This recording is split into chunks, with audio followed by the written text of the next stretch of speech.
I'm terrible with names outside the old Anglo-Saxon, you know, Cooper. Hang on, we're going to go live. All right, we'll see you.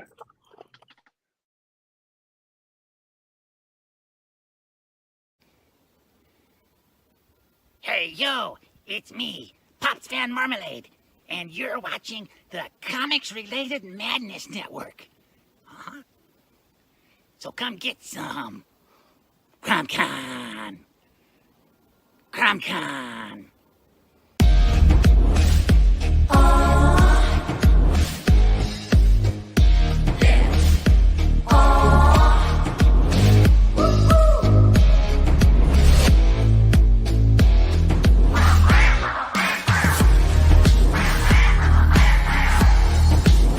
Your favorite podcast, it's Critical Blast. Hey, we want to shout out to our sponsors, Daytona Beach Comic Con. If you are a fan of comic books, if you're a fan of comic book conventions, and if you like meeting comic book creators and getting comics and comic-related stuff, then you need to make your plans to attend Daytona Beach Comic Con. This year's show is September 9th and 10th. Silverline will be there, so you should make your plans to be there too. We'll see you there. If you like comics and find yourself in the Orlando, Florida area, doesn't everyone come to Orlando at some point in time to see the House of Mouse? But when you're here, you need to make it a point to visit Coliseum of Comics, especially the one on East Colonial Drive. They carry Silverline comics, even a limited edition Coliseum of Comics version of our comics. So, when you go, be sure to ask for Silverline Comics and tell them we sent you. OCD stands for Orlando Collector Deviants. OCD, Steve and Trish. They're a family of geeks who promote geek things, particularly those around the Orlando, Florida area. They're big supporters of Silverline, and we think you should be supporters of theirs too. Go give them some love. If you are an independent comic book maker and you need to get your independent comics made, you need to look no further than Kablam Digital Printing. They print our books, and they do a bang-up job. They're not only trusted by Silverline, but many, many independent comic book makers. Head on over to Kablam.com and see for yourself just how easy it is to have your comic printed by them. And tell them Silverline sent you. Hi, this is Tim TK, host of That Silverline Show on Tuesday. Join us at 11 p.m. Eastern, 8 p.m. Pacific every Tuesday night as we discuss pop culture and the joys of making comics. And I'm Scott Wakefield, host of Silverline's Wednesday Wham, where we talk about comic books and all kinds of great storytelling, sometimes with incredible guests. And we want you to join us Wednesday nights from 8 to 9 p.m. Eastern. We'll see you there. I'm Roland Mann, and I host Silverline's Silver Sunday. Join me every Sunday at 8 p.m. Eastern as we make mine Silverline.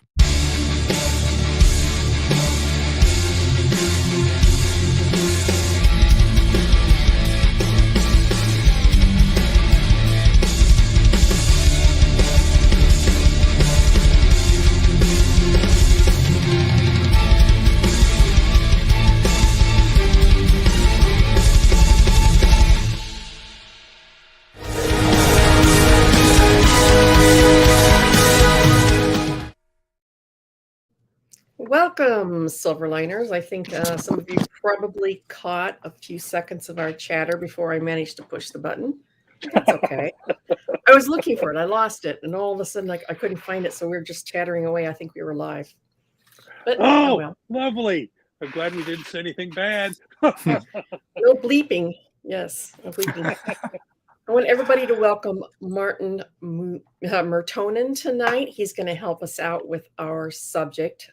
We are going to discuss the pros and cons of both doing comics old school versus new school, basically technical versus by hand. So myself and Rob, we have been through almost all of it, doing old school and new school, and Martin has done everything from beginning to end. New school. Have you done much old school? I did do some old school stuff for my own personal stuff. So I did inking and penciling and whatever, but I never actually produced anything final out of that. I did a 24-hour comic book challenge once at a comic store. That was intense. Staying up for 24 hours straight. I was the only one who stayed up for the full 24 hours, and I was also the only one to complete the comic in 24 hours. So how many pages did you have to do? 24. 24 pages in 24 So hours. a page an hour. Yeah, No, yeah. it was tight.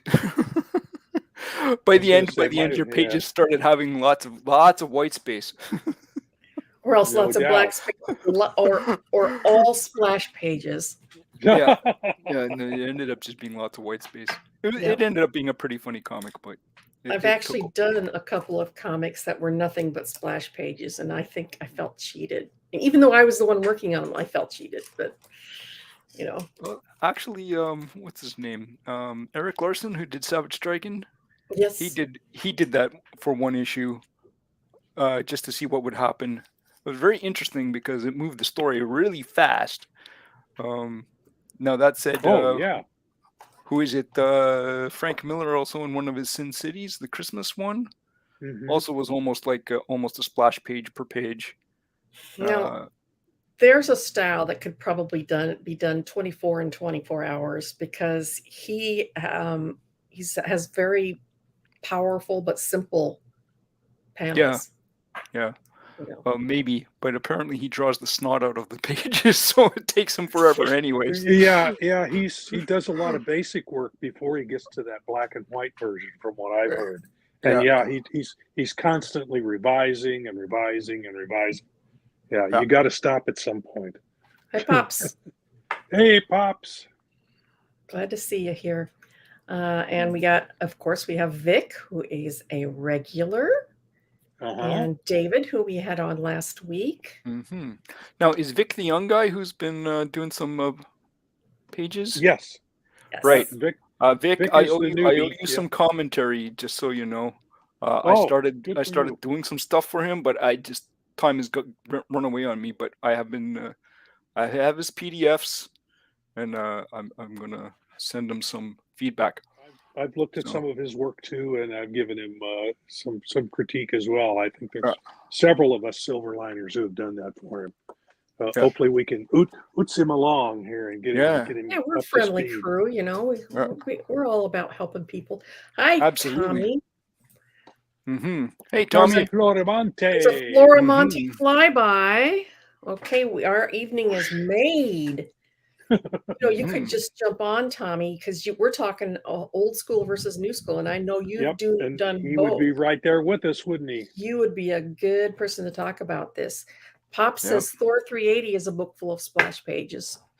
Very little dialogue, lots of Simonson art. I don't think I've seen that one. I would definitely like to talk. I wonder if that's even in my collection. I was collecting right around then. So I don't know. I'll have to look. Okay, well, let's kick off our topic for tonight. Most of you already know, but Rob and I have been around for over 30 years. So we've kind of seen it all. It was right on the cusp when I came in of comic book coloring going from traditional to computer generated. Using Photoshop or whatever. Right. And back then it was pretty much all Photoshop. Some of the books I worked on were colored on the computer, and some of the books I worked on were colored old school. Madness. I grab every copy I can find. I can't believe it's in it's a $1 bin book, really? Wow. I'll have to check that out next convention. If I don't have it in my collection, I'll have to look. Just so Vic knows, you didn't send them to me. Somebody sent them to me, but I do have your PDFs. So, yeah, I have them. So I'd like to start off by talking about what you like about doing things old school, and then we'll talk about what you don't like about doing things old school, and then vice versa. That's an excellent starter. So, I think one of the things that happens with old school versus digital is the sense of scale. You tend to lose it when you move to the computer. Yes. So your proportions, you really have to kind of like try and figure out what are you doing. So when you have the entire page in front of you, you're able to assess where everything is on the page, and you can kind of jig things accordingly. Now, on the flip side, in the digital space, I mean, if something is wrong, you just cut and paste it, stretch and squash it, and shove it until it gets to where you want it to be, right? But You can warp it. but your sense of scale kind of gets a little bit lost when you move to the digital space. What do you think, Rob? Well, the ability to zoom in and zoom out will throw that all off, just like he's saying. The perspective. You know, if you start zooming in, especially if you're inking and you zoom in, you're going, okay, I'm going to put a really light line here, and then you're thinking it's a certain weight, and then you pull back out to full size, and it's a hairline, and you can't even see it. So keeping that in mind when you're working, that's the trouble I'm finding. That's why I prefer to stick to old style, because I'm so used to that. It's easy. This is the size of old school. This is 11 by 17. Yeah, this too. Yep. Yeah. I've got it on its side. I'm gonna rule some lines on it here in a minute. But so you can kind of see. I just grabbed the first thing I could find down here, which is a print, but it's the same size. But you can see it's big, and you definitely get a correct sense of scale. There you go. Yeah, that's the pad I get. They actually sell Bristol sized 11 by 17 now. They didn't used to. I used to have to buy big sheets and cut it down. But now it's in the exact size you need, 11 by 17. So and you can even buy it with the lines already on it, but I don't do that. Right. Yeah. So interestingly enough, you were mentioning Barb at the start about you were on the cusp of when things were starting to transition. So I might have been slightly behind you guys, and what happened was I was wanting to get into the whole system, so I was studying how to color comics in the traditional method. I was starting to do all the pen and ink stuff, and then all of a sudden the computers appeared on the scene. And I just said, like, why am I bothering with all this stuff? And I just jumped into the digital. I was an early adopter of the Wacom stuff and just kind of ran with it. But that said, there's still something to be said for the traditional methods. For certain projects, I prefer that kind of coloring, which can still be done that way with a computer. It's just that because it can be finessed and almost used like an airbrush, that they've done a lot of that. But I there's certain styles I would prefer to see old style with just none of that shading and trying to shape it that way, but to have flat colors more or less. I like 100%. That a lot better. Yeah. But I'm old style, so but that's also part of what comics is that punch, the pop punch. Yes. The Sonia says, I need that tactile media and ink flow and smell of paper and ink to be creative. And that brings up a really cool. There's a little something to that, yeah. Yeah, that brings up a really cool story. Speaking of the smell, I used to get, back in the good old days, I used to get my original pages of the pencils in FedEx boxes, and I could always tell which pencilers were smokers. Oh yeah. And I had one particular penciler who was a chain smoker, and I would open that FedEx box, and the smoke would literally. The smoke would billow out. So right? It would reek. I had to lay my pages outside in the sun for a few hours just to air them out enough where I could work on them. Tactile definitely got the scent memory. Well, I quit smoking shortly after I got into comics. And I wasn't smoking in the house at that point, but I actually got some pages one time. I was an inker for a very short time, and I got pages that smelled like that too. So, yeah, definitely tactile and senses beyond just the touch. Yes. Yep. So now, Rob, you mentioned pages that are pre-lined. Yes. Yep. So you can't. So that was something that started happening in the mid '90s, I think. you can start getting pre-lined papers and stuff. I'm pretty sure the Well, comic book companies were already providing those to some artists yes, if they they wanted were. to I've use still that got paper. it. Yeah, I've still got a Marvel sheet here somewhere that was cover. So the I don't know if interesting I thing still about got it in digital there is or you can not. set up your own. You can set up your own Yeah, template, and it's already there, ready to go. So that's a benefit yeah. of If I the need to do a digital. certain thing, I will You know, sometimes. My printer's big enough that it'll handle 11 by 17 sheets. And if mhm. somebody sends me a template, I can print out the blue lines on that on cardstock and then pencil or ink that. So Yep. so that's here's something. That's a Silverline. The Silverline actually does. Oh, there you go. Silverline has He's their own got page. digital templates, and that's one I printed out. Oh, So okay. There you go. 11 by 17 on cardstock. It's not quite as heavy as Bristol, but it works. Right, And right, right. now, Vic said he goes for the Strathmore 200 blue line, and you can get it printed out with blue lines, but I preferred the 500-pound Strathmore cold press, smooth finish, and that's what Yeah. this is. And I would do Yeah, my I own. prefer vellum finish myself, and I Yeah. usually go. As you And can see here, I yeah. would put my own registration marks on it. I have a piece of paper that's a template, and I will put my own Yeah, here's my registration marks on. No. template. Yeah, mine's pretty much like that too. I did the exact same thing. Yeah, and I tape it down to the drawing board, and then Yep. I have blue pen with the blue pencil with blue lead in it, and I do that. So yeah, Vic wants Yeah, to know. yeah. if you Rob have showed the Silverline one Silverline. earlier, Vic. yeah, I did show it. Yeah, No, Still out got of it. curiosity, is Silverline's template different than DC and Marvel or other companies, or is it it is relatively made close? to go with Kablam, who It's made prints to their go with books. Kablam, which is slightly larger, It's right? essentially, and I've been using Kablam for years before I It's started a with generic Silverline. layout. So it's Yeah. a generic size. He just put his logo Yeah. in the Yeah. corner up here. So it's essentially theirs. Okay. But but I've been Now- using. I do my own. So Here's a conundrum that I ran into this past weekend. I went down to Illinois to do a show, and I had somebody buy a piece of original artwork.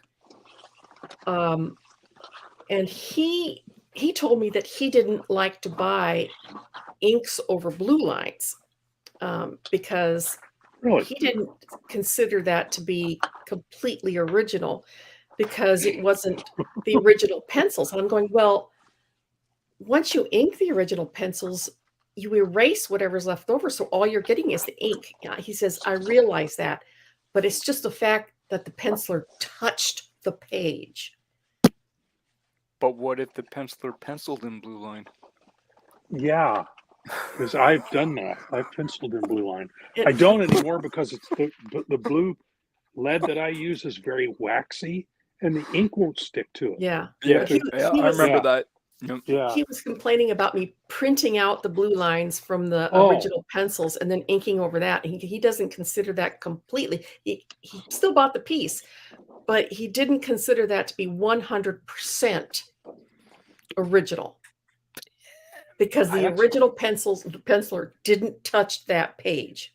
Okay, I can kind of see his point, but it's well, kind then of buy it's the kind of pencils. picking nits. Buy the pencils from the writer. Yeah. He's buying your work, not the penciler's Yeah. work anyway. But It's that's the original a Marvel. inks. Oh, That's yep. a Marvel sheet I've saved. Oh, really? It's Yeah. the classic Marvel. Yep. It was that simple. Yeah, that's Wow. a cover one. Yeah. It's even got the box here. Then.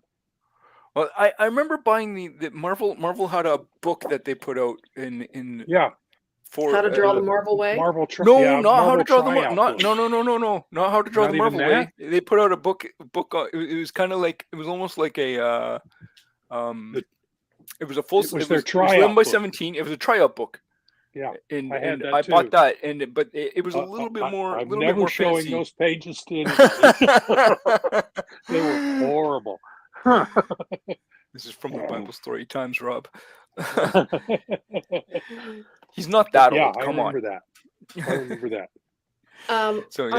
Another thing that I tried to Mm. tell people who are totally into digital Mm-hmm. is that you have nothing to show for it after once you're done with it. I No don't original art. starting 4 years ago, I no longer do old school inking, and that's not because I don't want to. It's because I can't. I have a tremble in my hand now, which is fixed by digital inking by turning up the smoothing control. But I have a backlog of original artwork, 2 or 3 portfolios worth that I have for sale at shows. And I not only like doing it on blue lines these days, but if you have it inked out physically, you have something to sell at conventions. When Well- I did it back in the 90s for DC and Marvel, they would return 2/3 of the artwork to the penciler and Mhm. 1/3 to the inker. Nowadays, if you print your blue lines out on a Brother Pro printer, Yeah, which is what I've got. Yeah. that's what I've got. And then ink it, you get to keep 100% of the pages, which is awesome. But Yeah, same for again, the. you've Yeah, got something to sell. So that's an extra source revenue stream. Well, in the digital space, you do have something. You do have something available to you if you want to pursue it, but you have to be willing to go and do it. And that is, you print your finished page on some sort of like a lithograph or some sort of high-end paper, and then you can print that out as an option. And then if you wanted to make it, worth something, you could do a limited print run and say, okay, 1 of 10. Mhm. So Yeah. in that way, you can get multiple copies of the same thing, or you can just print one and say, I'm never going to print it again, right? Mhm. But if you do it on archival paper and you do it with the high end and whatever, then it can be worth something. Yeah. Vic, you are absolutely correct. You see Barb's Love doing it so much. She changed how she was doing it just to be able to keep doing this. You are Yeah. 100% Yep. correct. Before that, I was always, I am only going to do it real art.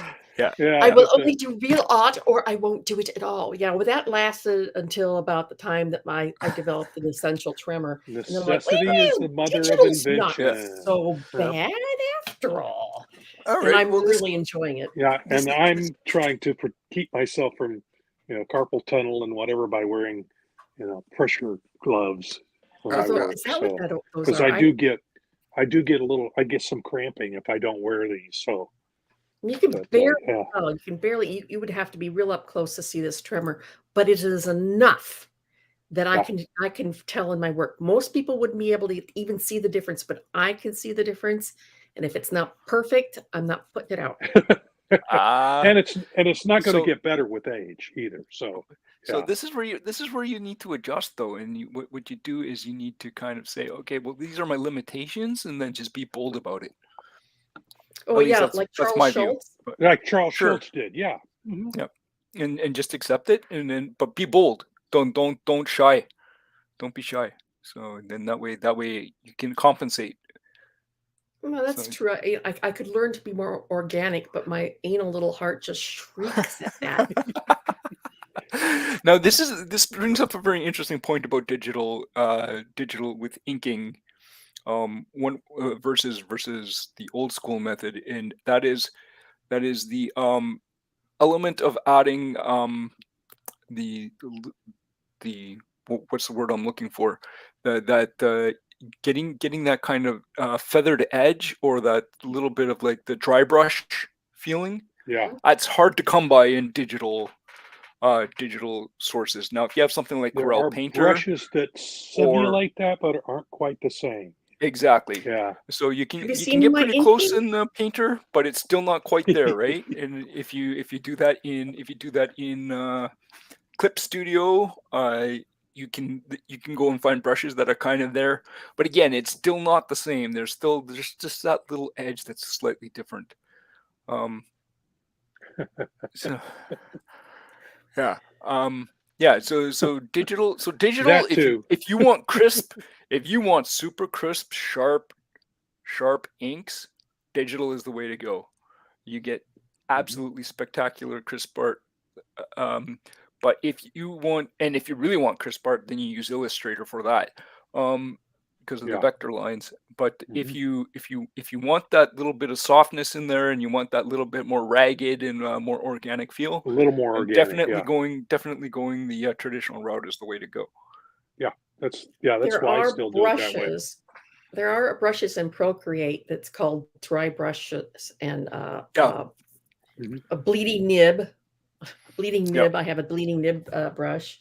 There are ones that you can get that will. I have one that's Croquill that I like to use because it's not real terribly sharp. It's what I use for rocks and trees and nature in Procreate.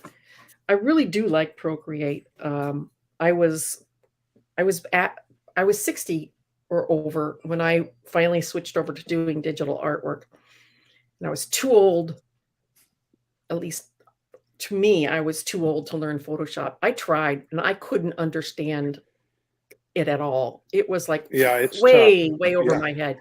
I've It been using it it was like reading since the Greek or 90s. foreign language. Yeah. Yeah, it was Yeah. horrible. It's tough. And It's I so needed deep. something.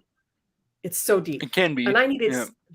I needed Photoshop for dummies, so Yeah. Procreate fit that perfectly for me because you go to the University of YouTube for a few tutorials and you're rocking and rolling. Yeah. Well, so I kind of tumbled into the digital space in high school. Initially started in Photoshop, and I thought it was clunky as all get out. But I mean, it It very was quickly then. became very useful. Um, and the intriguing thing about it is you can go as deep as you want to go in that program, or Mhm. you could learn a couple tools and get the stuff that you want it done. So the things that Photoshop really has going for it, and probably to this day, is their selection tools are fantastic. Creating selections is fantastic, and the paint bucket tool is absolutely fantastic. Now, there's some guys who do absolutely brilliant coloring in there. That is the one thing I couldn't master in Photoshop, was the coloring. So I switched to Painter because it was a more natural medium approach. So Painter ended up being the go-to, and it still is my go-to, even though I've tried almost everything under the sun. I've got Clip Studio, I've got Painter, I've got Photoshop, I've done Illustrator. Wow. I've I've done I've done the knockoffs. Create a paint I've tried. You could, even if you really wanted to, try it in Blender, which is 3D, but you could do it there too. That opens up a really interesting space if you want to get into digital comics. Mm. So the intriguing thing though is the Photoshop still has a component to it that seems to allow you to finish your comics that the other programs don't.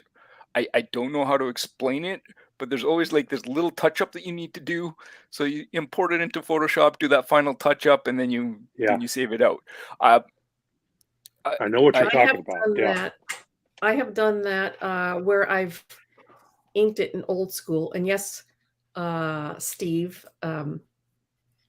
I've done ink splatter and especially the thumbprint to make smoke. I love thumbprint so I've inked in traditional, and then if I want something that I don't like to use whiteout. I hate using whiteout. Yeah. So there's a couple of times where I've scanned the original artwork into Photoshop, or in my case, Procreate, and added white lines, like for a starburst or whatever, after the fact. Mm-hmm. Because I don't like whiteout. Now here's an interesting question. Are your scanners capable of scanning the entire page, or do you have to cut and splice? No, 11 by 17. 11 by 17? Same here. Okay, Yeah. good. Yep. Yeah. So That's the only way to go. Yes. because I was back in the day. I had the scanner that only could scan a part of the page, so I had to cut and splice it. But the problem with that was you had the wonders of well, now you have to splice it together. You had to find it and align it, and it was never quite the right size. So you had to kind of figure out how to adjust it, and you would play with it until you kind of got it there, and then you had to do some tweaks and modifications. And then Photoshop got that one action where you're best if you do like 3 or 4 scans of it. So you 4 sections, feed those into Photoshop, and then you hit a button essentially, and then it would put it all together for you. Yeah. But sometimes even that didn't work well. No, that's correct. Yes. Yeah, but that's what I did before I got my 11x17 scanner. But yeah. So the benefit of digital in that regard is you don't have to adjust. Now, even if you do have an 11x17, if you don't make sure that it's perfect on that printer and aligned in the corners and whatever, and it's just slightly out, it's really annoying when you pull it into your digital program and you're drawing your lines, but the box is just a little bit tweaked. Yeah, there's a way to fix that. There's a way to fix that in Photoshop. I learned that little trick. Yeah. Yeah. That's a benefit of the digital. You get straight lines and it's perfect. Now, do you get a little bit of more heart when you have the original from using your hands? Maybe. So, yeah. Hey, Brent. Welcome. We're talking old school versus new school, and this also can apply to writing. Have you ever? I don't know how long you've been writing, but have you ever actually done a script out on a typewriter? A script, no. In fact, I would never do that. I used to use the typewriter. Or writing longhand? I take a lot of longhand notes. Does that count for anything? Yeah, that counts. Yeah. Frankly, yeah, man. I mean, you're probably too young to remember the electric typewriter or the manual typewriter. Oh, I learned to type in junior high, and the only class that I ever actually learned anything. Yeah. It was great. I learned electric, and it was that's a skill that sticks with you forever. But then if you make a mistake, you got to throw out the whole sheet. And, you never heard of whiteout? Yeah. Or you could just do a word processor. Thankfully those came along. Yeah. There's a lot of pretentious writers who think that they have to do it on an electric typewriter in order to feed the muse. I have thankfully never met any of those people. They just they're trying to impress on me their art, which I'm like, I'm a writer. Actually, I know it's an art, but darn it if it ain't a lot of work. And when you're doing a lot of work, why don't you do the easy thing? The hard part's thinking up new ideas. Why do you want to make it hard by Yeah, it's just like everybody's retro now is so cool, and all the people with the long lumberjack beards are going around lugging these manual typewriters to the coffee shop. Yeah, and you don't want to use a typewriter when you've got those beards. Holy cow, you're just gonna get it stuck right up in that. You get it caught in the Yeah. Get it caught in the hammers that come up. Or the took typing class in high school, and manual typewriters too. And then we got these awesome electric typewriters. Holy shit, we were smoking then. And then this word processors came along, and that was even better. So have either of you two done pencils digitally and moved up the chain to inks and then to colors? I did some touch-up work on some pages for Barb, and I did those digitally. I did it on a scan. She sent me the files, the original pencils. Yeah, I was doing backgrounds for. Right, this was a case where my penciler was falling behind, and he just did the characters, and Rob threw in the backgrounds. Oh, okay, interesting. And I did those all with I did them all digitally. So it's because I figured that would be quicker, and it was also a way to try and figure out if this was something I wanted to do or not, and not really. All right then. So now, I mean, I with more practice, I could probably get better at it. But right, being able to take my sheet of paper easily and spin it around, Yes. like that, Mm. and you can do it in Photoshop, but it's doing it the way it needs to be done is more work than I want to do at the moment. But so in Photoshop, the rotate is a little bit funky, so it's more problematic. In Painter, it's a lot easier. In Clip Studio, it's easier. It's basically you press R or Control R, I can't remember which, and then you just can rotate your page and move it around and zoom in. I'm also seeing these little keyboard things that they're coming out with little rotating buttons. Right. And you can hit if you put that. I can see doing that because I've got one of those Wacom 16 20-inch ones where I could actually draw on it. And my problem is being able to spin things because it isn't a touch. It's not touch, so I can do that on the screen itself. So, but having one of those where I could, in my left hand, I can turn the page and then draw. So that would speed up the process a lot. I've I have a been tablet, examining so those.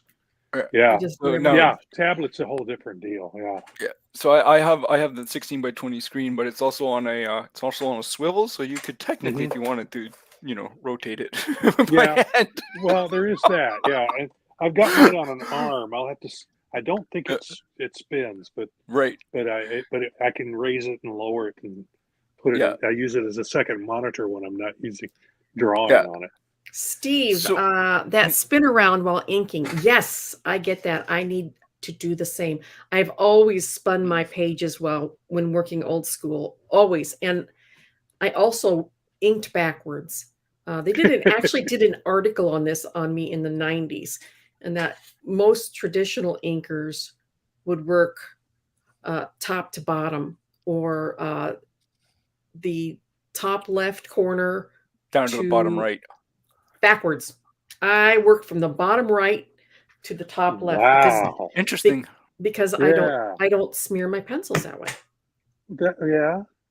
And you're right-handed. You're still right-handed. I'm right-handed, so I've worked from the bottom right to the top left, so I preserve as much of the original pencils as possible. So how did you prevent smearing the ink?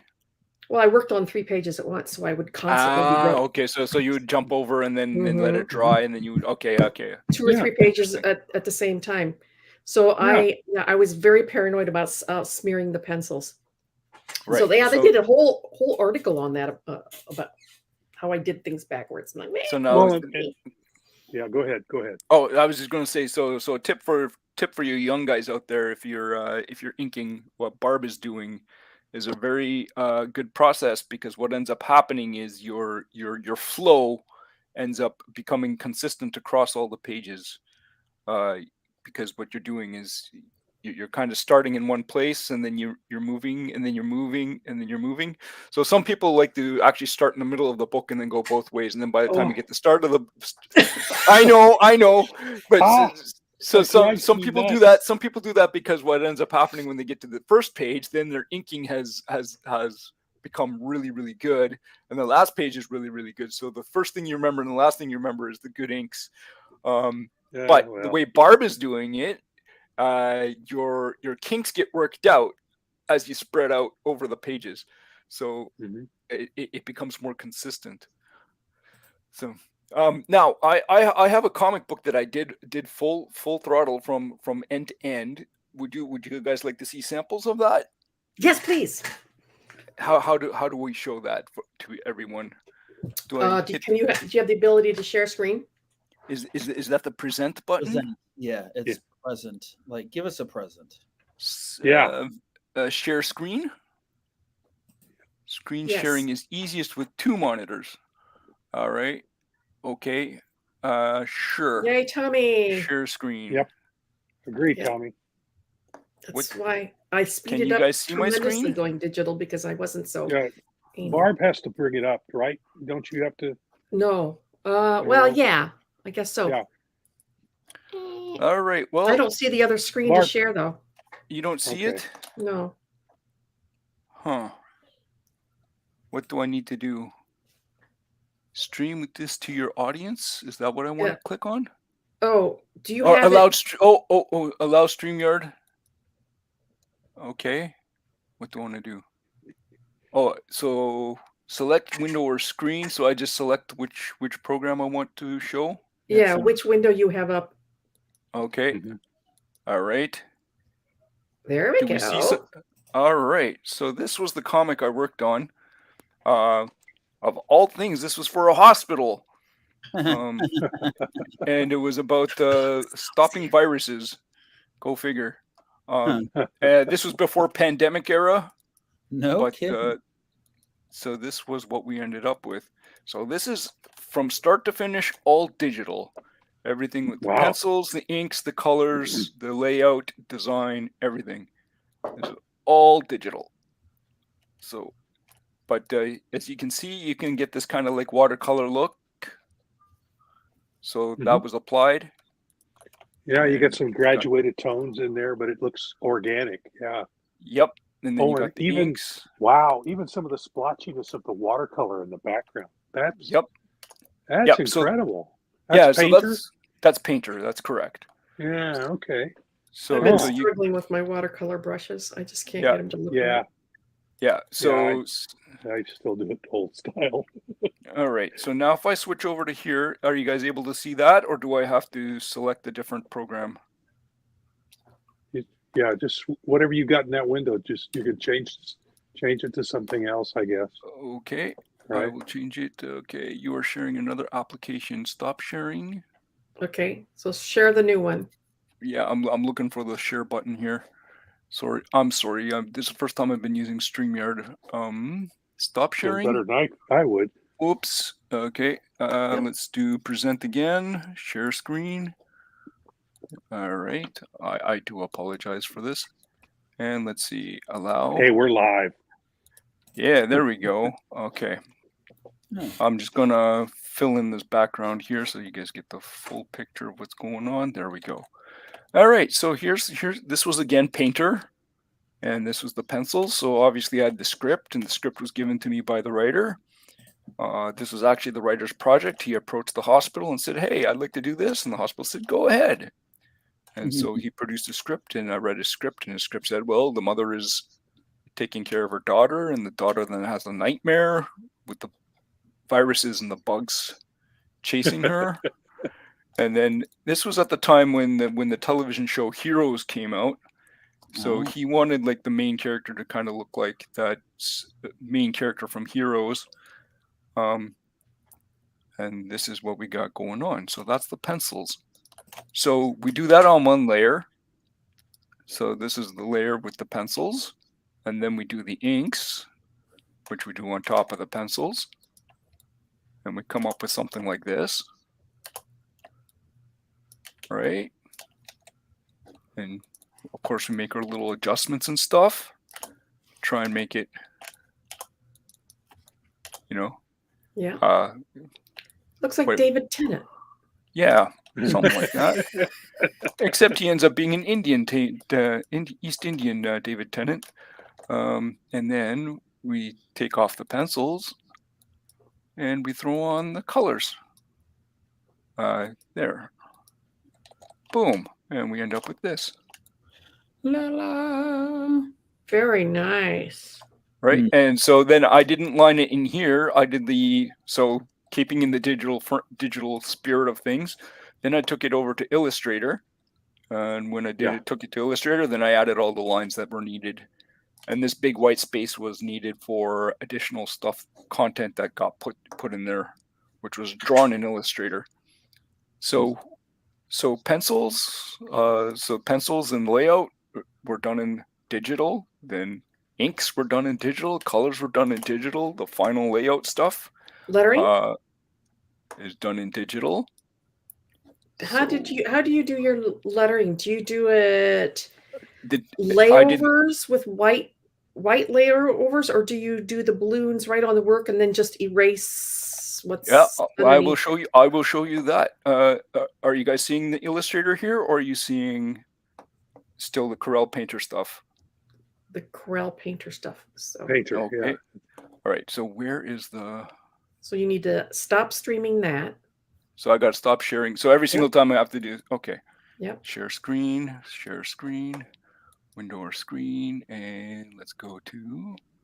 Where is the?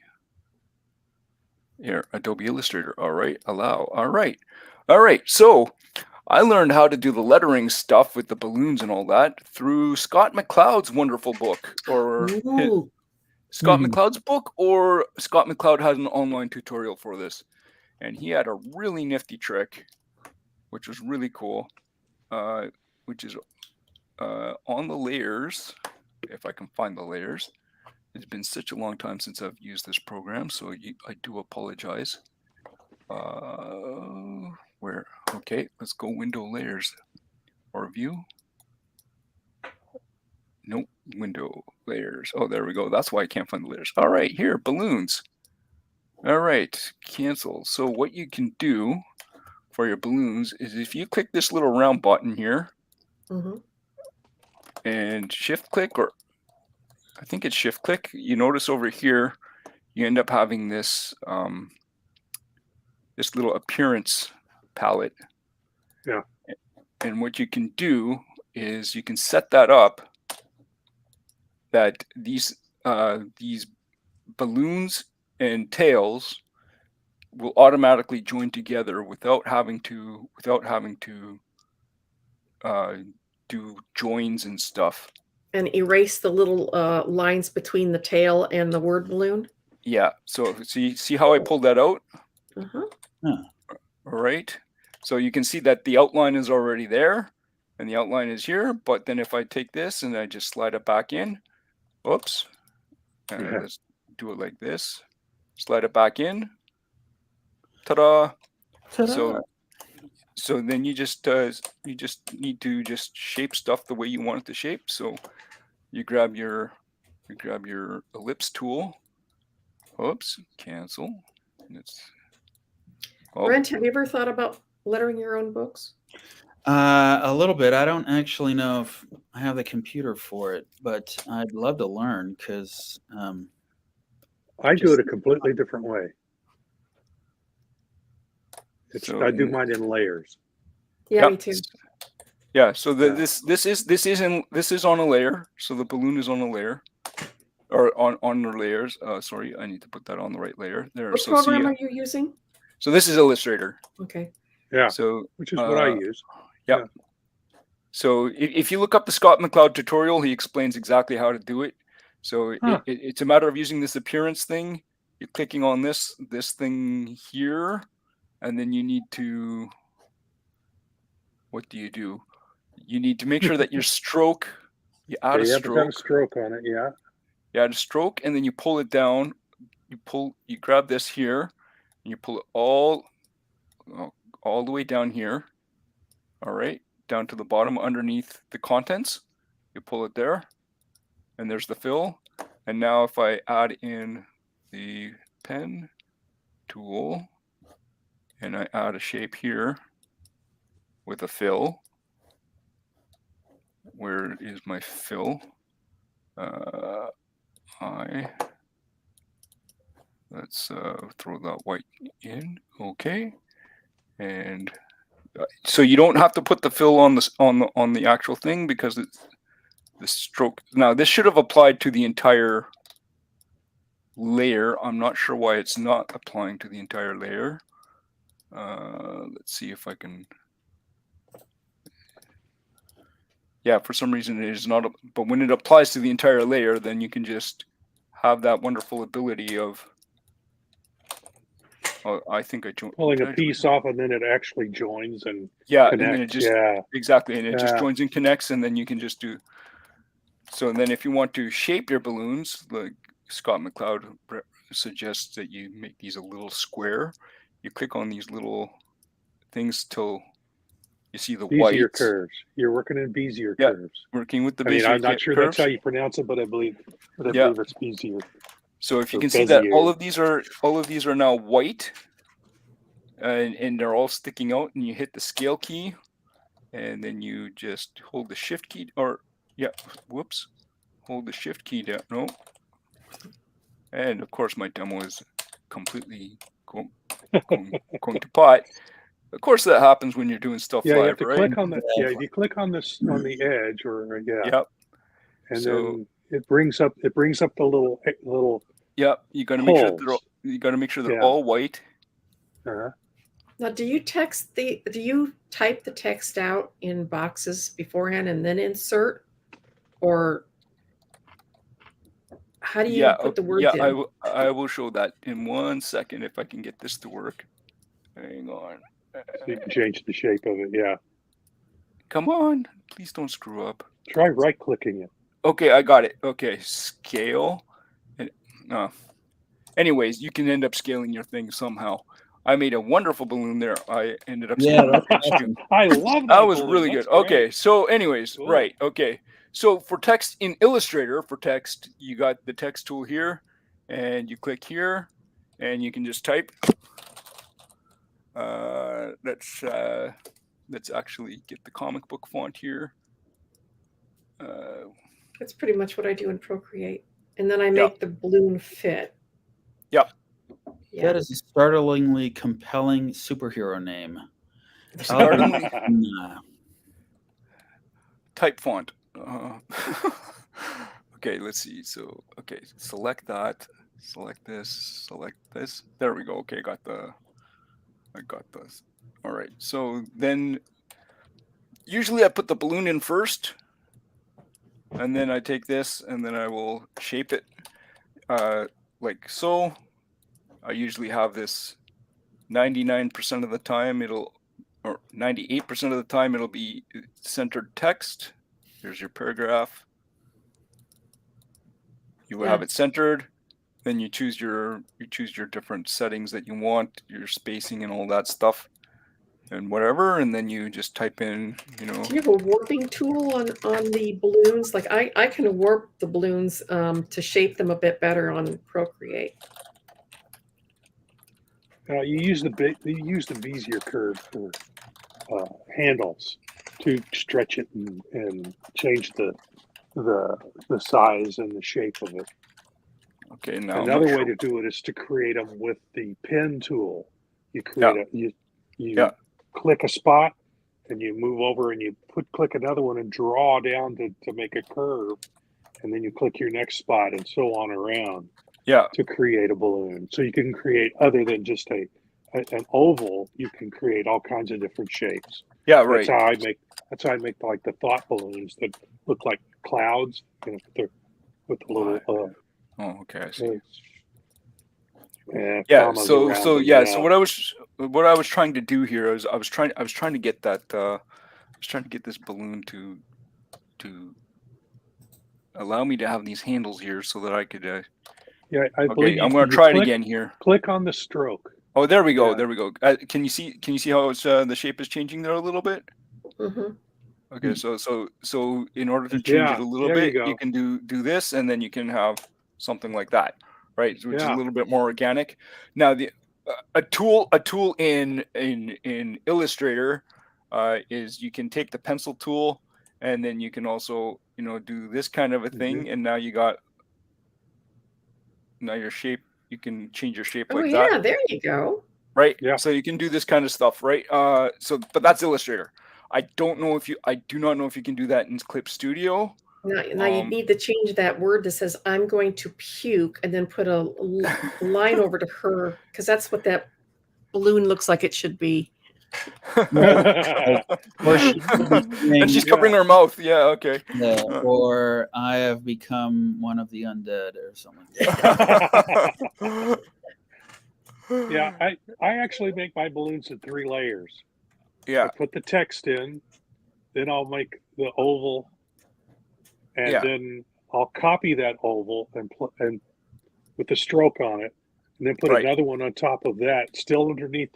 I put all this underneath the text, put another one on top, and then eliminate the stroke. Yeah. And then you can come back and put the tail in between those two. You sandwich it between the one without the stroke and the one with the stroke. So that makes which is I do that so fast that that's the way I do it. Right. I've got it So down- now if you get it look down up the to Scott science. McCloud All method, of- you would end up saving yourself 2 steps. Yeah, I'll have to So- I'll have to look that up Yeah, because then the balloon is all on one layer correct. rather than 3 different layers. Yes. So you can do the text like that in Illustrator. Illustrator also has a text where if you click on here and then for some reason my mouse doesn't want to work. If you click on the text, you can also drag a box out, and then you can shape this box how you want.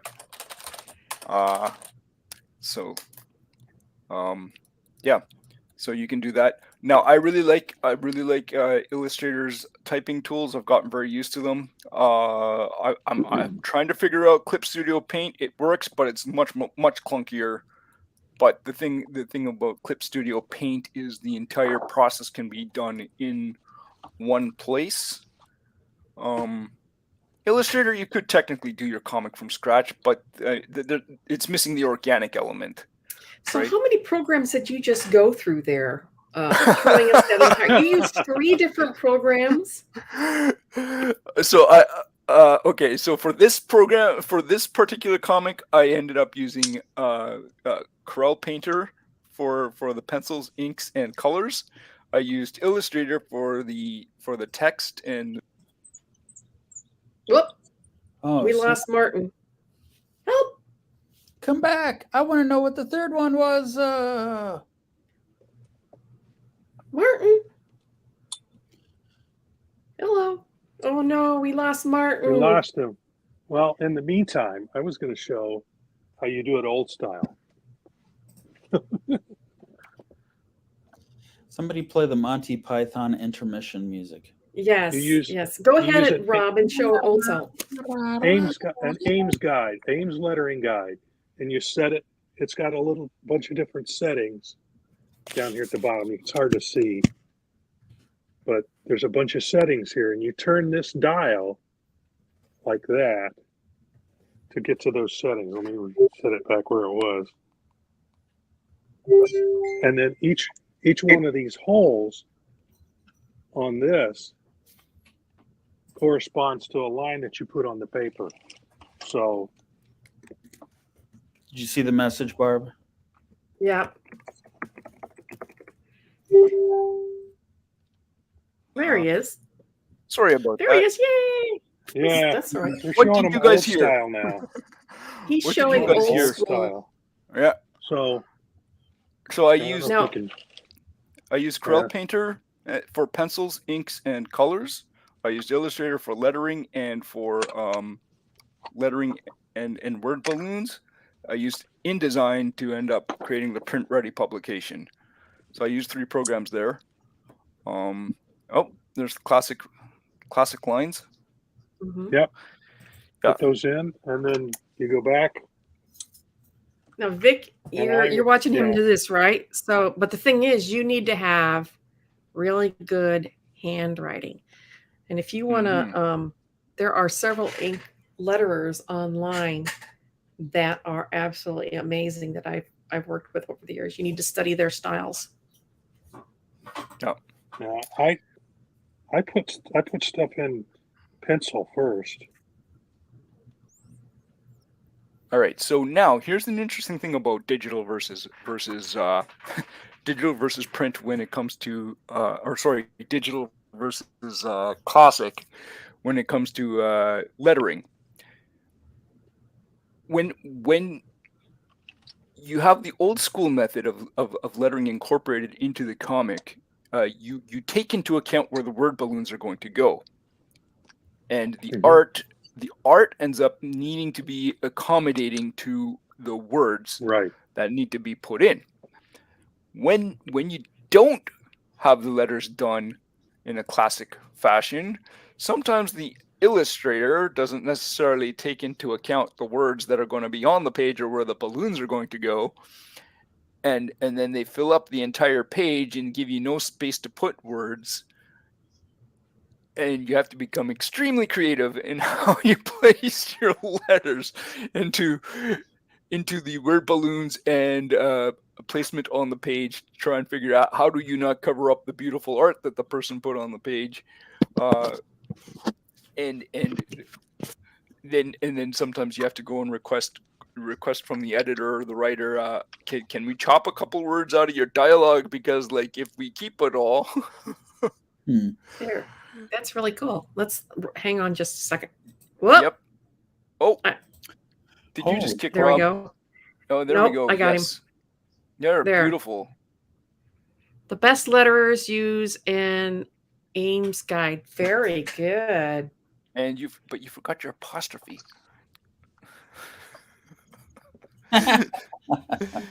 Now that's Is it. there apostrophe in Ames? Letters. Oh.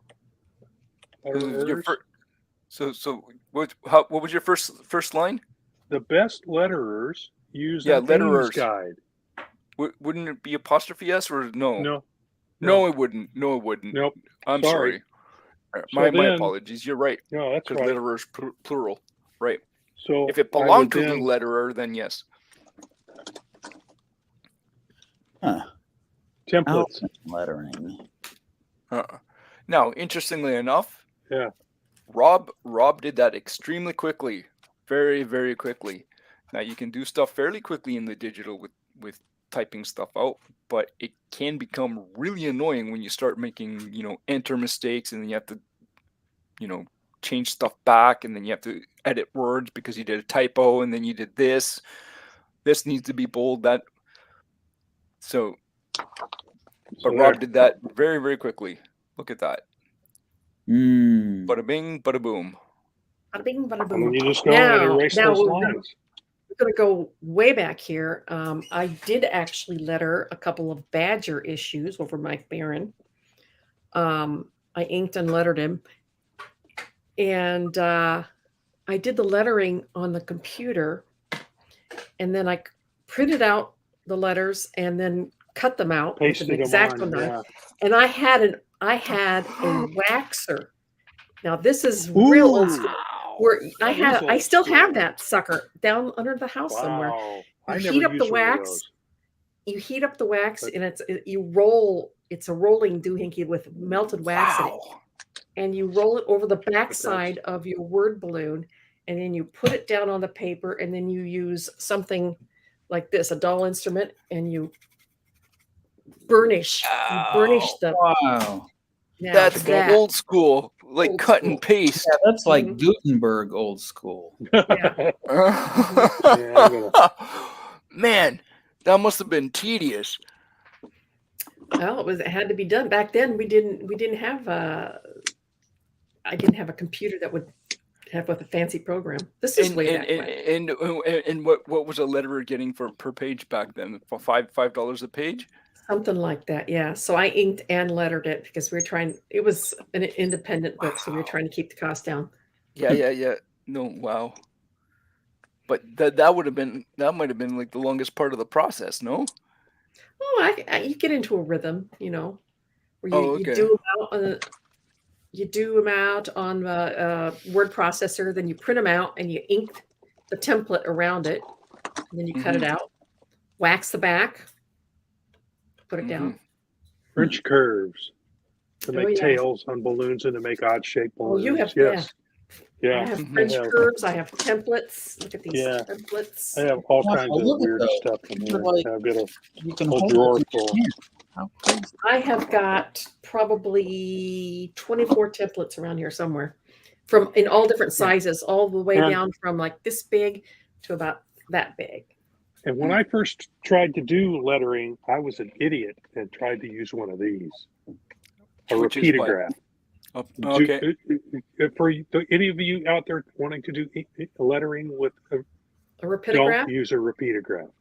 No, because you're going to spend more time trying to get the ink out of the damn thing than you are actually doing any work. So stay away from these. So for what would you recommend? They've got these great things now. These, of all different. Oh, those are thicknesses. microns? Yeah, These are microns. This was actually an art line, but it's which is the ones I really like, because the fiber tip on the end is really tough, Yeah. and it'll stand up to pressure, but it still gives you, as you give it pressure, it'll change the width of the line. So Right. Right. Yeah. that's what I would recommend is one of those. Now, Is there a particular nib size or end size? I haven't done a whole lot of lettering with that, so I don't know what size I would use. The one I just used was a 0.5. So I guess that's 0.5. Yeah, I'm just asking millimeters. so that if Here's anyone the out there is Pigma. listening, that they can. Mhm. There's Pigma. And what would you recommend, Barb, for size? Pigma. What 'Cause the size? Pigma. But what? Yeah, well, the Pigma they've got, this one happens to be a brush pen, but they've got hard nibs too, which have a slight give to them. Let me see. that I are wonder real if I have nice any to smell. pigments. I think I've got So- I've got a whole bunch of different stuff. I got one. These are new ones that I've been trying I lately. suppose you've got the Le Faber Pen. Castell. Yeah, I've Yeah, got I've something got like some that. of too, that I those. just showed. Those the tips on those wear out pretty quickly. Yes, so they do. We're out past. They Well, soften folks, up. we and are yeah. we are running out of Okay. time. Actually, we've run over, so we should probably say goodnight for the night. But this has been so fun. Well- that Martin, you have to come on as often as you want to just pop in. Please pop in, Sure. because you are an absolute delight, Well, and thank you. you are so knowledgeable. Well, maybe a little bit. I hope. Are there any final quick questions that anyone has about digital to versus old school? So I was just check going out those McLeod. Yeah. Look up the tutorials, Scott because McLeod that if you would need speed things up. for Illustrator, the excellent tips Mhm. that he has. So Scott McLeod word balloons, just throw that into Mhm. Google, and you Google. will find it. So his tips will still work for more current versions of Illustrator. His version that he was using back then was like Illustrator 4, but I mean it'll still work for more modern ones. Yeah. So in digital, you can do everything from start to finish if you want to. It's a matter of figuring out what program you want to use. If you want something to start with that's going to give you everything, I highly recommend Clip Studio Paint. I mean, it's pretty cheap and it's actually a very robust program. Yeah, I hear from a lot of I artists. hear that good use things about it. Yeah, so Yeah. the thing that's really cool about it is you can see your entire comic from a 10,000-foot view. So it has the page layout, there's all the page layouts that you like. It has the as in when I say page layout, it has like your book pages. Cool. So it'll show pages that are next to each other. Bingo. And so You it know, like shows you page that. one's here, and then Yep. 2, 3. Correct. Yeah, And then you can 4, use 5, that yeah. you can use that as your method of jumping around from page to page that you're doing. And then if you don't want to do page 3 and you want to jump to page 6, you can go. You can click on that sequence of pages. Artboard can have all of your pages on it.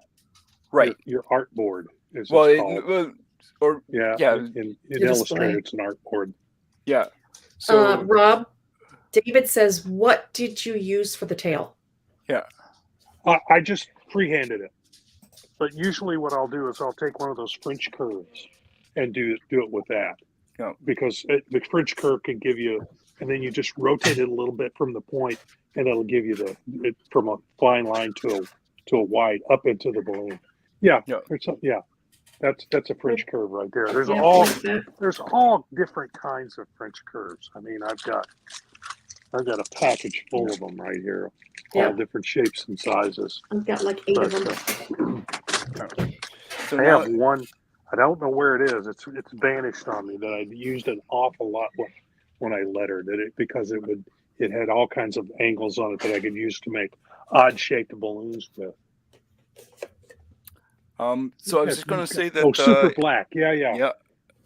If you're gonna be an old school inker, you better stock up on lots of ink. Yeah, Black Magic from Higgins used to be the go-to. Used to be the go-to, I've but heard they watered it down. And they it's watered it Yeah, down. Now I something use not opaque Speedball black anymore. Speedball Super Black. Yeah. Yep. Yeah. I remember Dick Higgins makes was a it, and then similar something version. happened. I never had good luck with Higgins ever. Black Cat was Right. it for a while. Yeah. Yeah. Mhm. Go ahead. No. Go ahead. Oh, I was okay, yeah. So I was just going to also say, if you want a more organic approach in digital, you can get Corel Painter. But if you do that, then you need something to letter with. So then you have to decide what you want to do with that. So Clip Studio has everything in it. Now, another really good option that's available, and it also has comic templating in it built in, is Krita.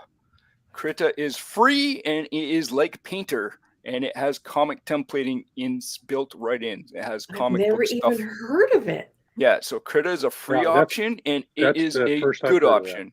So if you want organic painting stuff and pencils and the whole 9 yards, it's basically a free version of Corel Painter, but with comic basics. Yeah, so take a look at that. So I've kicked the Something tires on that's Krita. like Photoshop, Illustrator, and InDesign.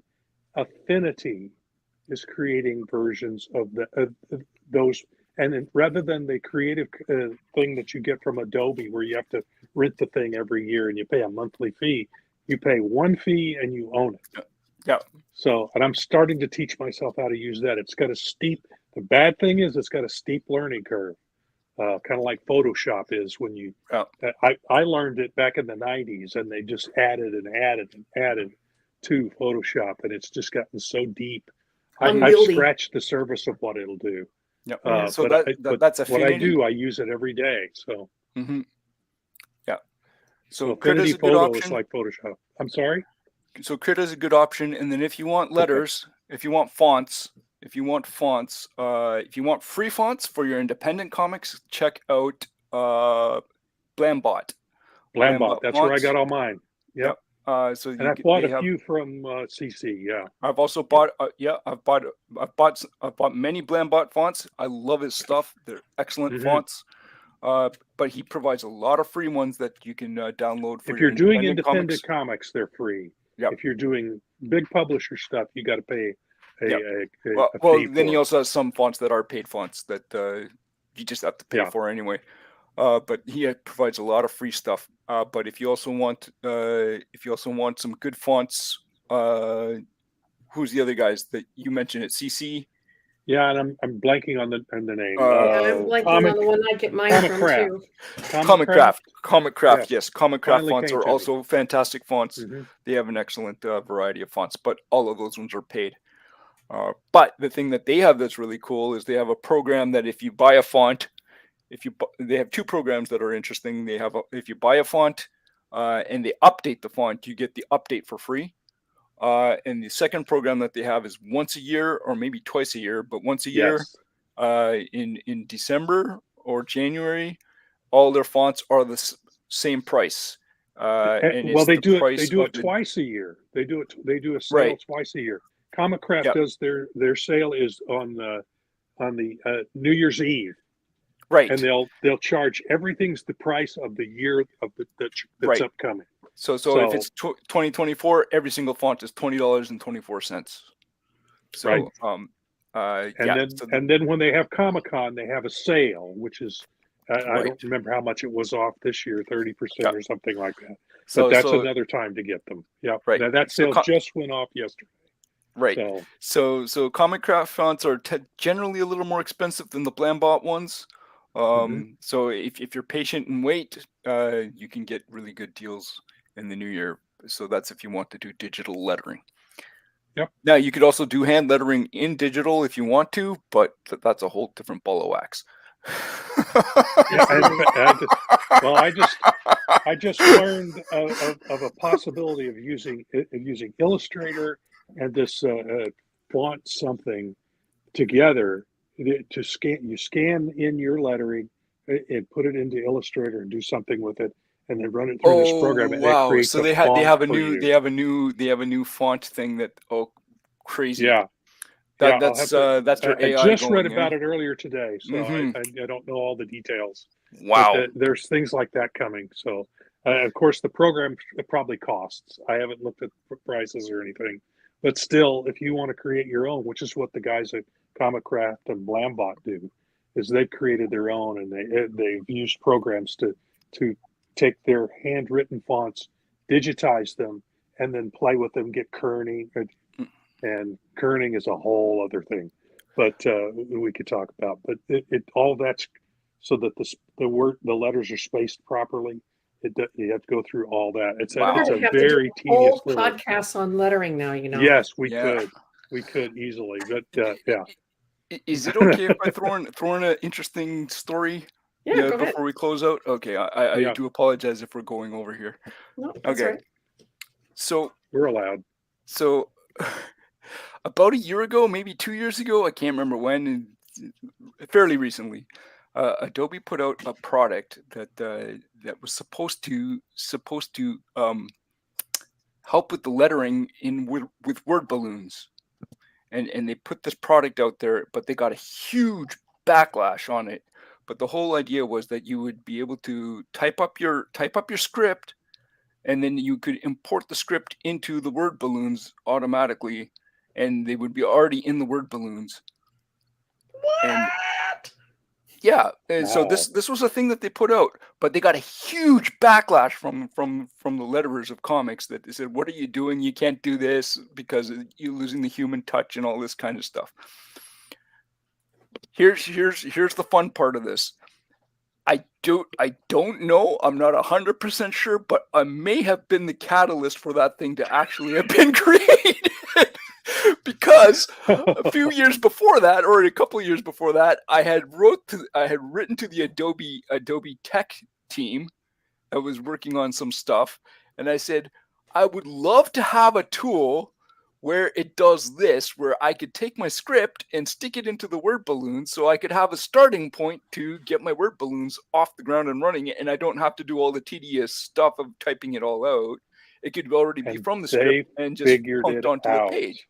So I don't know if they saw that and ran with it, and then so they put it out there, but they got so much backlash, it just kind of poof disappeared. And I never, understand they look at all that kind of input stuff, and they pay attention to that. So if you may If it still happens to be running around out there, I'm sure Brett would like to get a. I asked them if they could send me a version of it, because I would love to kick the tires on that. Adobe, if anybody ever hears this, please get in touch with me. I would love to try that, because that would have saved me so much time on Samson the Nazarite. So, anyways, yeah, I think the intent. My intent with the tool was it would be the starting point. It wasn't the. It'd be another tool, right? It wasn't the be all end all. Yeah. It wasn't the be all end all.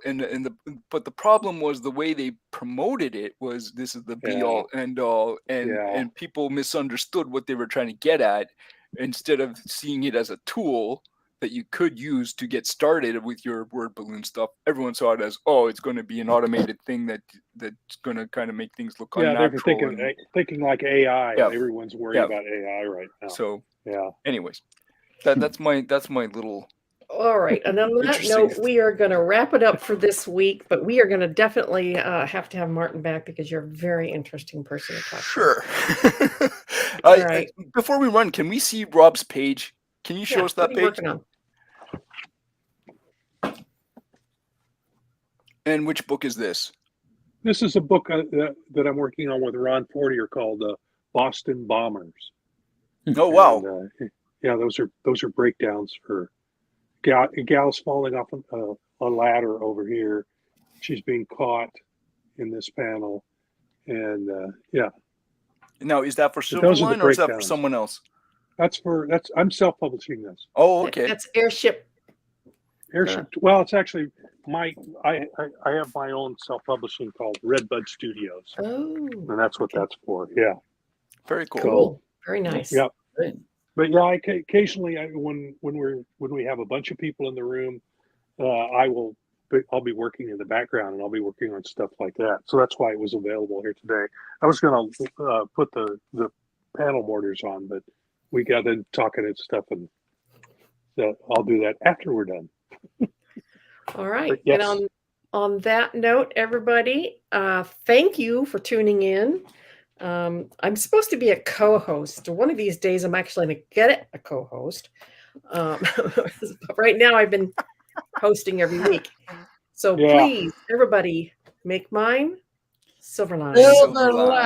Oh, yes.